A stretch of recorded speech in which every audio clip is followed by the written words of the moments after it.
വലിയ ദുരന്തങ്ങൾ വന്നപ്പോഴും പതറാതെ കൂടെയുണ്ടായിരുന്ന പ്രിയതമ പെട്ടെന്നൊരു ദിവസം ജീവിതം ഉപേക്ഷിച്ചു പോയെന്ന് വിശ്വസിക്കാൻ ടി.ജെ. ജോസഫിന് കഴിയുന്നില്ല. മതനിന്ദ നടത്തിയെന്നാരോപിച്ച് ആക്രമിക്കപ്പെട്ടപ്പോഴും ജീവിക്കാൻ കരുത്തേകിയത് സലോമിയായിരുന്നു.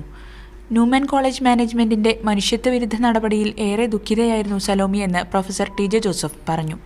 ആര് കാണിച്ചാലും എന്നോടും എൻ്റെ കുടുംബത്തോടും അനീതിയാണ് ചെയ്തിട്ടുള്ളത്. ഞങ്ങൾ അനുഭവിച്ചുകൊണ്ടിരിക്കുന്നത് അനീതിയാണ്. അനീതിയുടെ ബലിയാടായി തീർന്നതാണ് ഞാനും എൻ്റെ കുടുംബാംഗങ്ങളും എന്നുള്ളതൊരു സത്യം തന്നെയാണ്.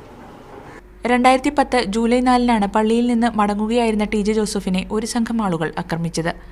ന്യൂമാൻ കോളേജ് അധ്യാപകനായിരുന്ന ടി.ജെ. ജോസഫ് തയ്യാറാക്കിയ ചോദ്യപേപ്പറിൽ മതനിന്ദ ഉണ്ടെന്ന് ആരോപിച്ചായിരുന്നു ആക്രമണം. പിന്നീട് ജോലിയിൽ നിന്ന് ജോസഫിനെ പിരിച്ചുവിടുകയും ചെയ്തിരുന്നു. ജോലി പോയതിനെ തുടർന്ന് ഏറെ ബുദ്ധിമുട്ടിലായിരുന്നു കുടുംബം. മീഡിയ 1 കൊച്ചി.